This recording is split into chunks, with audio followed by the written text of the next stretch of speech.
Righteousness.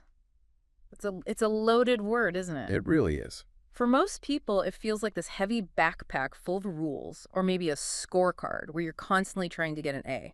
And usually ending up with a C minus. Exactly.